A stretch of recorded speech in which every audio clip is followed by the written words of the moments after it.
who is going to take us to another aspect, which is the utilization and the usage of artificial intelligence now within education. Dr. Rawad, the floor is yours. You'll have 15 minutes to make your presentation, and then we will move on to the following presenters to close with our question answer sessions. Please, our audience, prepare your questions for our speakers. There are a lot of things to say regarding this session. Dr. Rawad, the floor is yours. Thank you so much, Dr. Angie. Thanks, Dr. Alam, for the invitation. And thanks also, Professor Manuel, for the nice memory words. So welcome everyone to this session. I really enjoyed vast events in the past, and I will continue to be part of this community. Let me start my presentation now by sharing my screen first, and then putting the timer on to keep myself on the time. Okay, so we're going to talk today about a very good concept that we can use in order to minimize the disruption. Dr. Rawad, sorry, yeah. Can you use the, can you show the sure. slides? Yeah, please. Sure. Thank you. Yeah, is that better now? Yes. Yes, please. Good. Thank you so much for the invitation again. So what I'm going to cover today, and next what would have been told to us by Dr. Manuel, a lot of disruption happening for our educational environment, so we'd like to minimize that.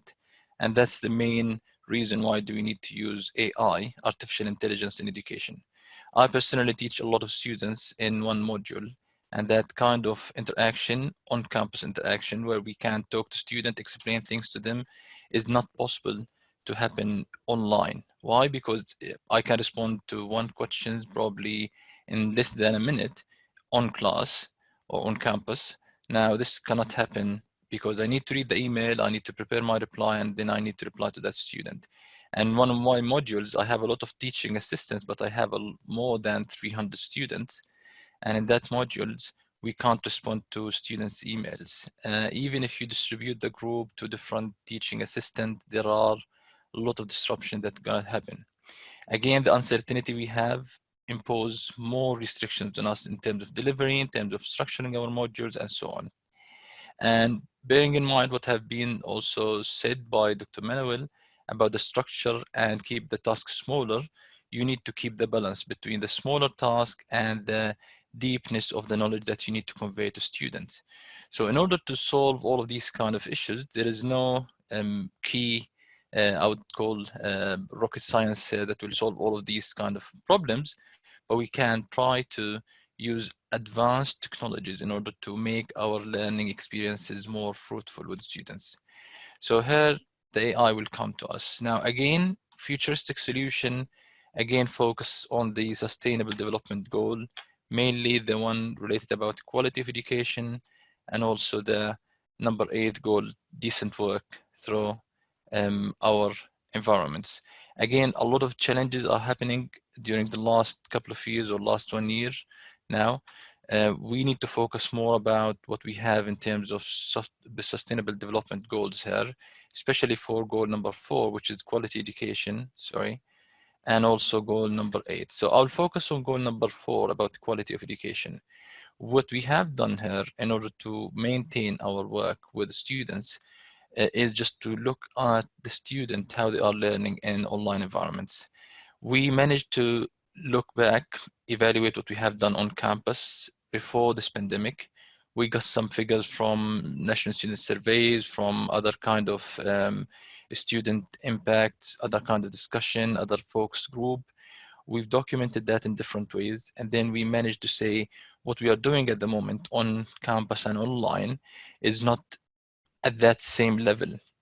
Why? Some of that is back to students. Some of this is due to the environment and platform technologies we have. They are not very flexible. Some of these kind of challenges are also back to our way of working as lecturers. So I'm teaching, for example, software engineering module. I haven't designed my module for online delivery, okay? We used to go to campus, teach our student, and student interact with us. We group them into different groups. We ask them to interact with each other. All the tools we have at the moment cannot allow us to do that. And if the tool allows us to do that, the other platform or other infrastructure most likely is restricted. So we have some broadband issues at home, and similarly students have that. You can't ask students to embed a lot of technologies in their house because they are not prepared to work from their home in the way that they are prepared to work from campus. They can't fit their cameras all the time on their laptops. They are not ready to sit at home in a very comfortable way and talk to you when you talk to them. Again, there are some other issues related to the privacy and the way we manage classes online. And the solution for some of these problems is to use advanced technologies like artificial intelligence to know more about our students and also to customize our work procedures, our work strategies to improve their learning experiences.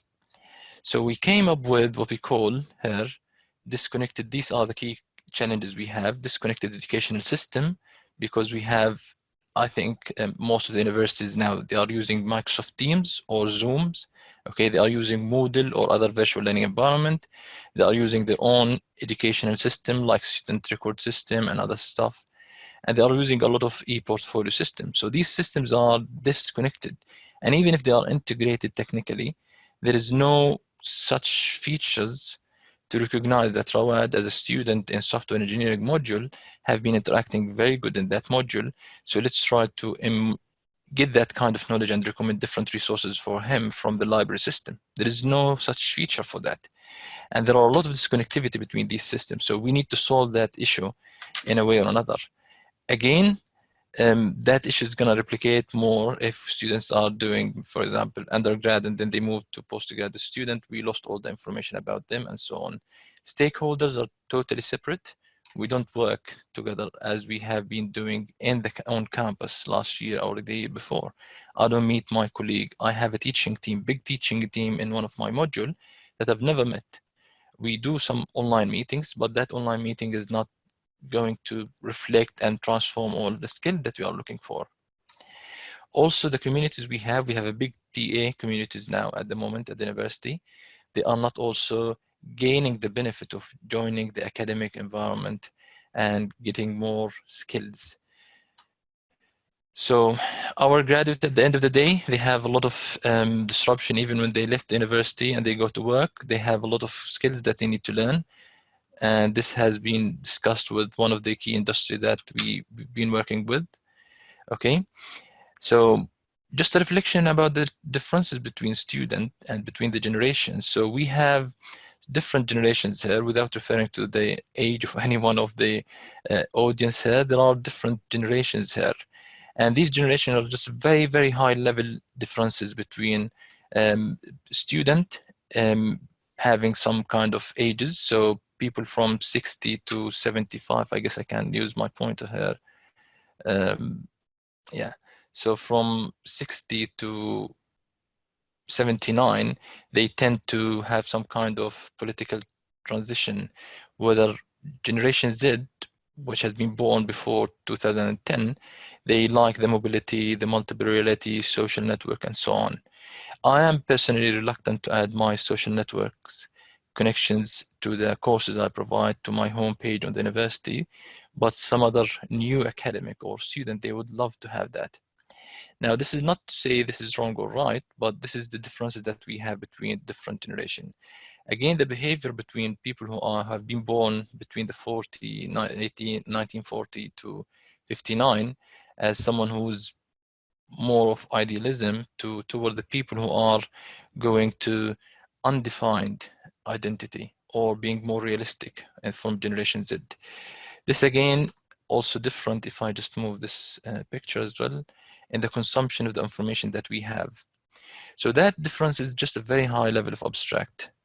Again, if I go to my class, while I have just at least 50 students in my class, I'll find a lot of differences between those students. So what I can do, I can't capture this information because usually when you go to class, we tend to see some differences. When we use AI technology, we record each interaction with any of the system that the student use. And as a result of that, I can know Rawad is using the system most likely in the afternoon session rather than in the morning session. And based on certain algorithms, I can make some kind of deduction. Possibly he's doing some work, he's a part-time student, or he has some certain issues within his environment that do not allow him to do his job in the early morning. Now, that's not the issue, because even attending the session online, whether it's online session, attending the session even in the evening or the afternoon, that's not the main issue. The main issue is Rawad is struggling to understand some concept, and then our systems that we have at the university at the moment, and the majority of our universities, are not clever enough to see Rawad has tried this quiz 3 times, but he failed. Why did that happen? Can we rectify this? Can we provide him with a customized learning experience to improve his learning and his interaction with the systems? Now, again, there are some other students who just not struggling to learn some concept. They are trying to find peers to work with. And here is the more brilliant role that AI can play with. We have a new feature in Microsoft Teams that we use, and I Zoom, this is a breakout room, where we try to have a big class, and then after the big class, I'll give the floor to students to discuss some issues, to discuss some problems, and then go out for small groups, discuss things, and come back to me. Now this is working randomly. There is no base for that. There is no way to say, student, we need to divide you while we maintain the differences between you. We need to have, for example, a group of 5 students where one of them will be, let's say, a high professional. He or she has some good experience in industry. Another one have a good project management skills. And another one should have some kind of different skill or some other lower capabilities. So in that kind of variety between students, we make sure that there are some skill to be transferred between one to another. So there is no base for dividing student to group. And again, also, this is a time-consuming process. If I work with students and ask them to divide themselves into groups, they will tend to work with the same group every time. And if that happens again, then this to be like a one-man show if at the end of the day. So these are the key differences that we will try to find between students, and why we need to do that in order to make sure that their learning experiences are better online rather than going to campus. Going to next slide. We know that there are a lot of issues we will face in the market in the very couple, let's say, next 5 years or 10 years. We have some factors that we've listened in the market that 30%, 35% of skill demand for job across all industry will change in 2020. And that was just a study published by 2018. Now we're already in 2020. There is a slowdown because of this kind of pandemic, but we know that there are big changes now in the market. Even I've seen a post last week, I guess, that they want to hire someone who's working in software engineering, and the education required is none. So you don't need to have any degree, you don't need to go to any school, you'll just be given a task to do it in order to get that job. Now again, that might be not ideal. Also, it's not valid for all other jobs because this might be a lower kind of programming skill that is required, but this is going to be more and more in the future. So are we going to stop educating people and say, this is just only what you need to do? You just need to go to work and produce the work that you've been trying to do. I don't think this is the reality of what we'd like to do. The reality of what we'd like to do is to equip our educational system with a proper way to capture student differences, know what we are after as an academic organization, know what we want to offer to our students, and also employ AI techniques to customize our learning experiences to students. So I design my course in this way. So let's say this is a PowerPoint presentation, lesson number 1 in software engineering module. And this in its current design, it should be delivered just only in one way. But if I design this in a very flexible way, that kind of design need to be changed and adopted by AI techniques to make sure that student X learn in certain way, while student B can group within a team in order to learn because they tend to learn in a social environment. That's something that we are doing in AI. Again, one of the issues that we face and we are facing in a very, very disruptive way at the moment is responding to students' comments and questions. And to do that, we have developed a framework for chatbot in education. We have used multiple platforms like Alexa and other Microsoft Azure. And the main reason for that is just to minimize the intervention done by the instructor or the professors, we need the computer to respond to the key questions. So if I have FAQ, frequent asked questions, for example, and that FAQ is prepared and published somewhere, the application, the intelligent application, can get these questions, keep them in the memory, and then when student ask the student, when the student asks the professors about any kind of issues related to the module, submission date, these are called kind of basic questions, then chatbot can respond to that. Now there is a key issue here. This kind of chatbot is good for customer service, is good for other stuff, but they are not good for learning purposes because they don't retain information about the student and they have no kind of pedagogy to support these algorithms. This is another area we are trying to resolve at the moment by using natural language processing, where we analyze and understand the languages. And at the moment, I'm supervising one of the PhD students who's investigating different kind of understanding for the languages and try to look at this from a learning perspective, not just only because some of the questions may be sent in a very different way if we are talking in a business domain or if we are informally discussing any other point. So the main issue here is just to look at this problem from an educational perspective and put the pedagogy at the center of that, while learners are the core and almost everything here. And this is what we are trying to do in our solution. So our framework here, I keep shifting these kind of pictures, so I'll download them here. So all of the AI techniques that we will be trying to do here just to allow our student with a better experience, okay, and make our solution scalable, because I can't teach 600 students, but using AI, I can probably minimize that disruption.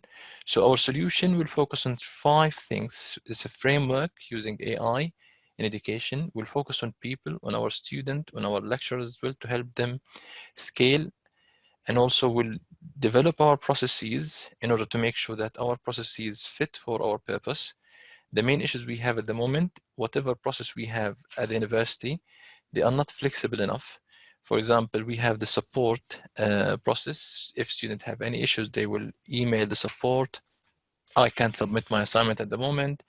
And then they will say, okay, log a ticket and we'll come back to you within 3 to 5 working days. What will happen if the student have a submission deadline tomorrow? Okay, now you might say he or she should contact the support earlier. That's true, but that's not happening for all the students. And again, if the deadline is tomorrow, I'm not obliged to, I'll do my work today, but the deadline is tomorrow. So I should be able to do it. Now, again, these kind of issues with the processes, if we are on campus, I can go to what we call student hub or student support, and then they will fix it to me while I'm dealing with them face to face. But if they have a very long list of student tickets in their system, they will not be able to respond to that. Again, our processes, if we modify our processes, we need to go back to the goal of our institutions. I think the model mentioned by Professor Manuel is having some kind of partnership in order to open the borders for other organizations to collaborate, for other students to join the university, for other academic to be part of the university, is something we need to look into. Again, institutions also need to understand and recognize the need to invest in AI more and more. At the moment, we are trying to buy black box technologies rather than invent our own solutions, okay? And that will reflect also on the data that we are using, the privacy, and also the kind of GDPR rule and so on. And at the top of that, we will have the technology where we can say, yes, we will be using all of these kind of black box software systems, but we will be adding our own inventions in that way. And that's something we need to do. We are trying to develop at the moment the chatbot. We have done some implementation for that. We also develop a prototype for capturing student characteristics and customize the learning strategies for learners based on their capabilities and their goals. But this also just is a part of the research that we are doing. We hope to get some kind of tangible outputs maybe in the next few months based on the experiment that we are doing. So here are some description for the things that we have. So again, just to make short time here. AI can help us a lot in solving the problem that we are trying to solve here. Face-to-face education is good. Online learning is good as well, but if we spend the time and the effort in order to plan for it and make it properly designed and publish. So future direction, we're going to more of technology support here. We will try to work collaboratively, use some kind of blockchain technology, and also try to get rid of the focus to on what we call on-premises, the focus to on-campus activity. We will try to have this kind of hybrid approach. We call it in the University of East London dual delivery, where we can deliver the content to students on campus, and at the same time who are joining us, whoever joins us during using the online platform, they will be able to learn, and they will be able to get the benefit, should be in the same way that the student on campus is getting. So we will try to invest more and more to make this kind of hybrid learning environment possible between two different options. Student spaces will change a lot in the future.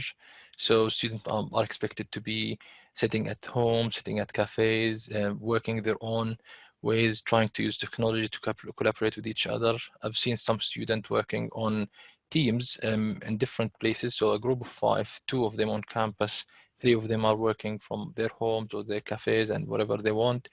And then the result and the outcome is I can't say at the moment it's the same level of on-campus group and work, but again, the skills that they are gaining at the moment are really, really good skills. They learn how to work with each other in a group. They learn how to collaborate with each other. They learn how to put their priorities and how to make their discussion more fruitful. On campus, you can see in one scenario, you'll see the one-man show who's leading everything. Now, this is not possible with a hybrid approach between student on campus and online. So this is just only a quick presentation, 20 minutes now, and I think this over. Time is over now. So thank you so much for inviting me to present this presentation. I'll be happy to answer your questions, and unfortunately I'll leave around 2, so if there will be any questions, I'll be happy to take them on board if that's the case. So I'll stop sharing now. Thank you so much, Dr. Rawad, for this very informative and insightful presentation. You took us through different levels and different aspects of the remote learning, of the online learning.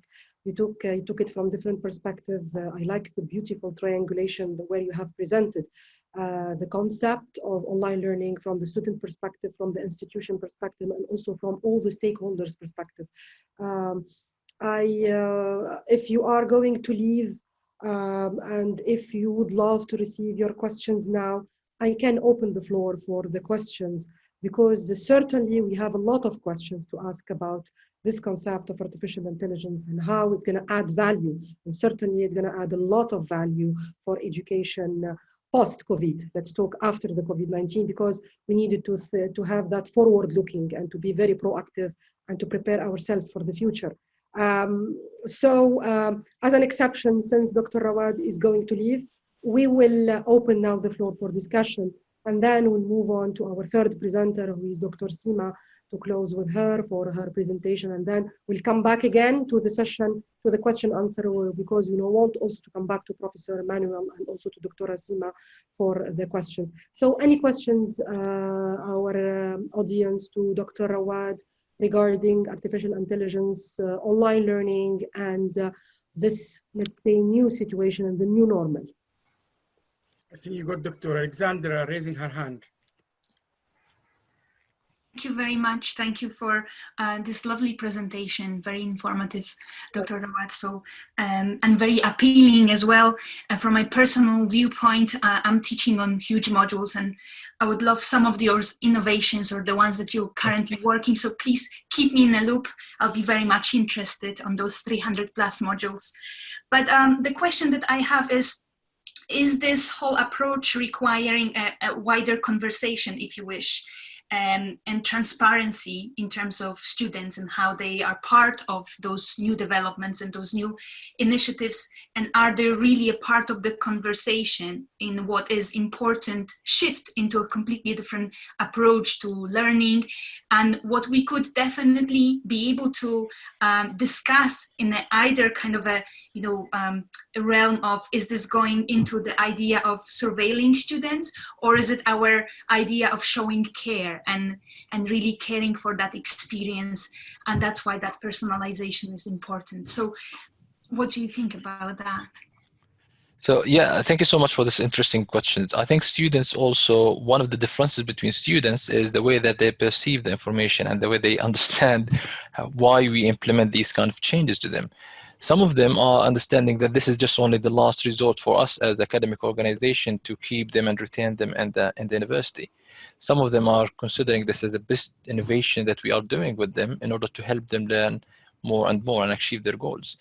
One of the key things I found with my students as well, they interpret things differently. So when we give them some kind of directions, make things clear to them, step 1, 2, 3, 4, and a lot of these steps are not related to the subject that we are teaching them. Step just like, organize your way to how do you want to have your group, some kind of criteria for group. If you've been given a task, how do you want to analyze that task?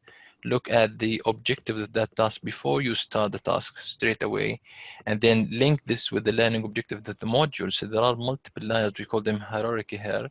So instead of going to lesson number 5 and see this is the lesson number 5 learning objectives, learning objective, let's say number 1 or 2, there is a task here. Look at this task a little bit before you try to solve this. Link it with the learning objective for this lesson and for the learning objective of the whole modules, and see what kind of knowledge that you need to gain about that. These kind of what we call metacognitive skills, we are trying to focus more and more on now when we are developing our e-learning content. To be honest, before what we have done in order to move to online learning, the majority of our academics were just trying to present this and deal with the student based on their interaction and based on their questions and answers. There was no capability, I would say, or no need to capture what kind of needs students they have at the moment from one perspective or another. Can we link students together in order to help each other in order to develop their skills? I receive a lot of questions from students as well. They have some students, in their group, they don't need to interact. And I told them this is the benefit of COVID-19. And when they asked me why, I said, okay, now you've been offered a job now, okay, and you have a company, team of 10. There is no guarantee that the 10 people in your team will be collaborating with you. Are you going to reject the offer? Are you going to leave your job, or will continue working with them? They said, we will continue to work with them. Okay, and this is the same scenario here. On-campus activity allowed you to avoid that, okay? Move away from those students, try to regroup with other students. Now, with online learning environment, you have to face that issue early enough not in your career, in your education. So you need to find some workaround in order to work with this. We recognize this with the number of hits of the student using the system, the number of their interactions, and we also develop, or we didn't develop that. There is a multimodal learning analytics tools where we can look at the eye tracking system and see where the students are focusing on something, or they just attend the session just for the sake of attendance and getting that attendance ticked box. But And do they know that? to be honest, this is just a prototype. We have a lot of ethical issues to approve that. And not all the students. We have just set this on campus for a couple or 3 students. They were happy with that. And these are, the students are studying technology, so they would like to learn by themselves about that. But to be honest, any kind of development, any kind of adoption for these technologies, we will face a lot of ethical issues, especially our institutions are not ready. And I'm not talking about UEL here at the moment or my university. A lot of other universities refuse to have these kind of what they call privacy related technology. So this is one of the issues, I guess, we need to solve at the institutional level, and especially if we make this adoption optional, then we'll see more and more students joining the whole scenario. Hopefully I answered your questions. Thank you very much. Thank you very much, Dr. Rawad. I can see Professor Natalie who wants to ask a question. Please go ahead. Professor is raising his hand. Professor Natalie, are you here? I have a question in here from Dr. Sima. So she said, which artificial intelligence intervention you have been considering in your research on education projects? Meanwhile, waiting for Professor Natalie to join. Yeah, thank you so much. That's a good question. We use a lot of different technologies. One of them is the ontology. Ontology is the way in AI to capture the student information, and not just student information, anyone who's using the system, and put that in an abstract level that is completely separate from technology. So we do that when we, for example, have, these are technical jargon. If we have a database, for example, or we have any legacy system that we use at the moment without AI, we capture this kind of information. But the problem is they are embedded within the technology. So what we have in this layer is to have two different layers: technology layer, which we don't care about what kind of technology you use, and the ontology will be separate in any other layer, in a different layer. So we capture information about student, about professors, about whoever part of this kind of community, and then at the end of the day we get that kind of customization. We call them recommender system, and these recommender systems work for students, work for academics, work for group leaders like teacher assistant or teaching assistant. We recommend resources, learning resources, for example, and also we recommend peers. So if this is a task that needs to be done in a group, you need to group in a member of 5, then I can see some kind of recommendation for the peers that I would like to work with. These are things that we can use in AI. Also analytics, learning analytics, using machine learning to understand the student behavior, understand what kind of expectation we'll see from student. These are different things that we also use in AI, in addition to the natural language processing, using chatbot, basically. Thank you. So, Professor, thank you very much. Thank you very much, Chair. And thanks very much, Professor, for your presentation. Thank you. And I like the way you brought in the issue of design science in terms of delivering to our learners. And you did also compare two SDG goals, that is SDG 4, providing universal and inclusive and lifelong learning, versus SDG 8, that deals with the decent work and workspaces. And you also did say that if you are going to deliver training to students face-to-face, the kind of work that you have to do is probably a lot more than what you will do when you are using online or virtual systems. So I'm just asking, I wanted to get this from you. Don't you think there is a contradiction between achieving SDG 4 and SDG 8 during COVID-19 pandemic, and what's likely to happen thereafter? I wouldn't say kind of contradiction, but these are big challenges, and there are no clear answers for these kind of challenges. To be honest, we can say these kind of issues that I've just tried to touch today, they have been researched for more than half a decade, okay? And also the way that we learn as students, so I'm just turning on my battery is about to die here.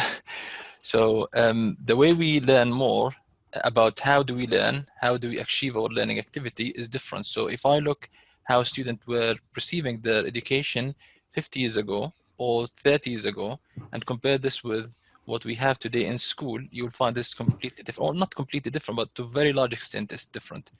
So what we are trying to do at the moment is trying to keep student or minimize the disruption and minimize the gap between the work experience and life experience and their education.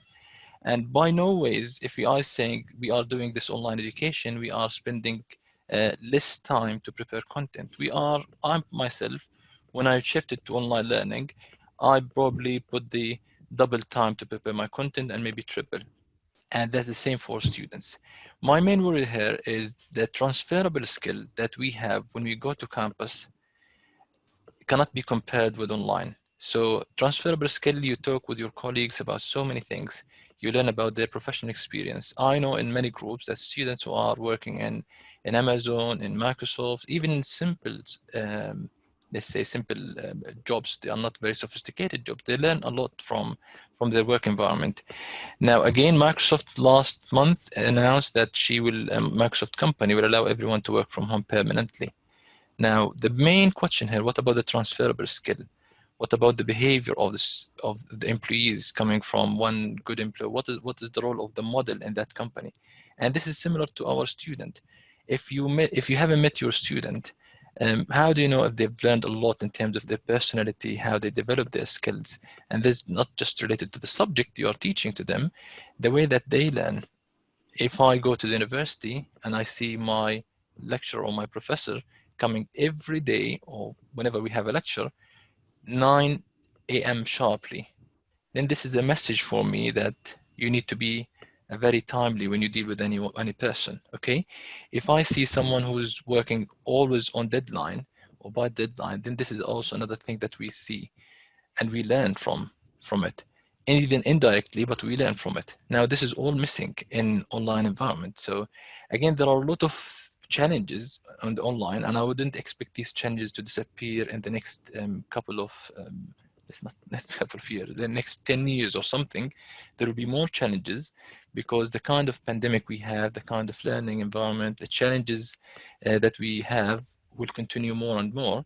So I think what we can do just to investigate and keep ourselves, develop a technology, prototype, test, and then rectify what we have learned based on what we have learned from the experiment. A lot of AI tools at the moment are in the prototype. Unfortunately, we gained some fund, develop tools, do some minimum experiment. Sometimes we don't do that experiment, and then we keep that tool on the side, and then we move to another problem. But we didn't get the full benefit because we do not put that technology in place for a year or two. Let students experiment with that and then make that extended experiment work for all of us, because we analyze the result and make sure that we have learned everything from what we have done. This is something is very challenging in the AI at the moment, because we don't have that kind of sustainability in doing AI project. It's just funded by one or two organizations. Once the project is done, that's it. So there's a lot of gap here in transferring the lessons we've learned from one project to another. Very good. Thank you so much, Dr. Rawad. Any other questions? So I have one comment so far. First of all, I can see everyone is really thanking you for this very informative and very wonderful presentation. You have mentioned the World Economic Forum skills, and I have in front of me the very latest one, which is just published about the 2025 learning, or let's say top 20 or top 10 skills for the future. And I can see no one of them is related to content, and as you said, to knowledge. It's all about analytical skills. It's all about creativity. It's all about innovation. It's all about leadership. It has to do with the technology use, the resilience, stress tolerance, and the flexibility, and also problem solving and ideation, which are all, as you said, acquired somehow through the what we are going, as you said, transferable skills. It requires sort of interaction from the students. Also, you talked about Generation Z. Today, we are expecting to have Generation Alpha. Remote learning is not only for universities, it's as well for schools, higher education, which is more challenging. Now, from your perspective, as an expert in technology, artificial intelligence, what would be your advice to, let's say, top management, those who are taking the lead or leading higher institutions or leading schools or leading any educational institution to prepare themselves for the future? Because as I said, Today we have the generation Z. They are more of Google children's. Tomorrow we will have more of generation Alpha who are more technology oriented. What would be your advice? What are the potential scenarios that we may face, and to be ready for that as educational key players, or let's say, as I said, leaders within the educational field? Thank you so much. Very big questions here, but I would summarize this because, Yes. yeah, depending on technology a lot, also we will have a shallow or superficial. So if you look, for example, at Facebook, you look at the discussion it's good for discussion, it's good for talking between people, that's fine, good. But then if we tend just keeping this kind of chit chat approach, there will be no learning, no deep discussion between people. And this is what we face at the moment. If we look at if you look at the institution, higher education institution, let's say 30 years ago, the philosophy of learning was just to give everything that we need to learn at the university. And then when I move to the work, I should be ready there. They should test me fully. And then if I'm ready to work, then they will hire me. Now, this is changing now. We have less learning at the university and more learning at the workplace. And if we continue doing that, we will minimize the role of higher education in our life, which is, in my view, is wrong, because we need to keep students learning not just only knowledge, not only transferable skill, the critical way of thinking. You need to critique what you have been learning. You need to see how I'm thinking as a lecturer here, and criticize me and provide me with your own view, not just only about technology, about the way we work with each other, about the philosophy of life. And this is why we learn. This is why we send our children to school. If we just want them to learn about how to calculate mathematical equations and do X and Y and Z, we can watch any YouTube videos, and we can do this kind of resources review, and then we recommend these resources for them.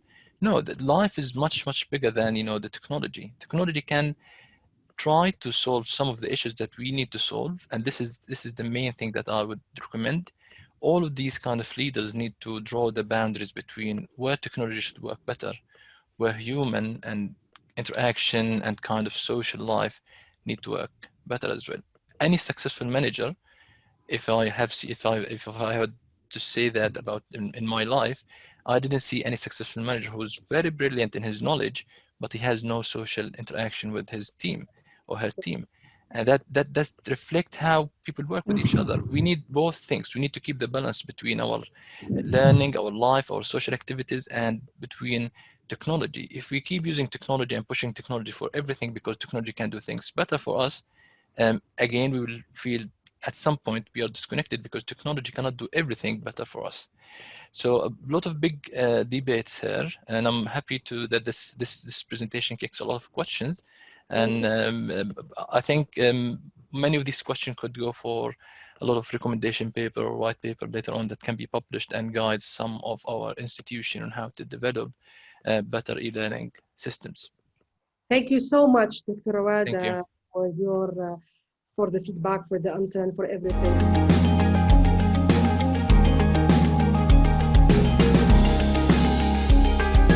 So please remember, if we all help and do a little bit, it will make a big difference.